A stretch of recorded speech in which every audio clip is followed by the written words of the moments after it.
আসসালামু আলাইকুম। ষষ্ঠ শ্রেণীর প্রিয় শিক্ষার্থীরা কেমন আছো? সবাই আশা করি অনেক ভালো আছো। তোমাদের ডিজিটাল প্রযুক্তি বই থেকে 101 থেকে 102 নম্বর পৃষ্ঠায় যে ছকগুলো দেওয়া আছে সেগুলো আমরা পূরণ করব।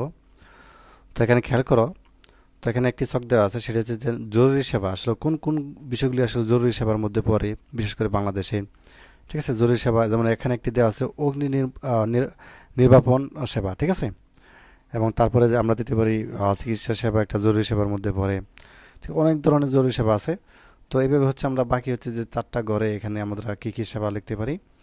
এটি হচ্ছে তোমাদের 101 নম্বর পেজ। ঠিক আছে, তো চলো বাকি হচ্ছে জরুরি সেবার মধ্যে কি কি কি পড়ে আমরা দেখি। জরুরি সেবার মধ্যে অগ্নি নির্বাপন সেবা, এটা তো দেওয়াই আছে। তারপরে জননিরাপত্তা, এটা জরুরি সেবা।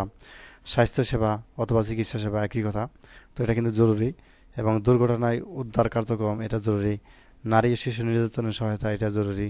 জরুরি অ্যাম্বুলেন্স সেবা, ঠিক আছে, এটা খুবই জরুরি।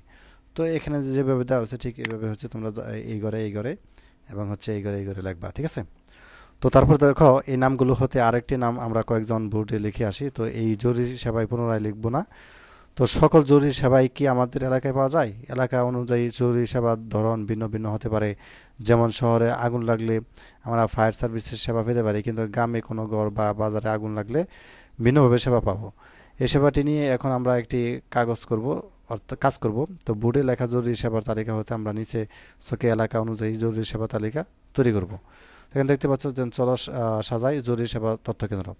এখানে শহরে আসলে কোনগুলো হতে পারে এবং গ্রামে কোনগুলো হতে পারে। তো হচ্ছে চলো আনসারটা আমরা দেখি। তো শহরে ফায়ার সার্ভিস হতে পারে, ঠিক আছে, যেমন জেলা হাসপাতাল কর্তৃক স্বাস্থ্যসেবা, এটা বাংলাদেশ পুলিশ ফায়ার সার্ভিস কর্তৃক সেবা প্রদান, বা সরকারি অ্যাম্বুলেন্স, বেসরকারি অ্যাম্বুলেন্স, স্থানীয় প্রশাসন, বাংলাদেশের পুলিশ নারী শিশু নির্যাতন জরুরি সহায়তা প্রদান। তো এগুলো হচ্ছে আমরা শহরের যে বিষয়গুলি সেগুলো লিখবো। আর গ্রামে কী কী লিখবো দেখো। গ্রামে হচ্ছে আমরা লিখতে পারি যে স্বেচ্ছাসেবক দল, ঠিক আছে, বা বিদ্যালয় scout, community clinic, first aid box বা কর্তৃক সেবা প্রদান, গ্রাম পুলিশ চৌকিদার, স্বেচ্ছাসেবক স্কাউট দল দ্বারা সেবা প্রদান, ব্যক্তিগত যানবাহন কর্তৃক সেবা, বা স্থানীয় জনপ্রতিনিধি সহায়তা প্রদান করেন। তো এইভাবে হচ্ছে যেখানে যেভাবে দেওয়া আছে ঠিক এইভাবে হচ্ছে তোমরা এখানে পূরণ করবা। ঠিক আছে, আশা করি বুঝতে পারছো। তো এই ছিল আজকের ক্লাস। তো পরবর্তী পর্বে হচ্ছে আমরা অনেকটা পেজের সমাধান করব। তো ধন্যবাদ সবাইকে এই ভিডিওটি দেখার জন্য। আল্লাহ হাফেজ।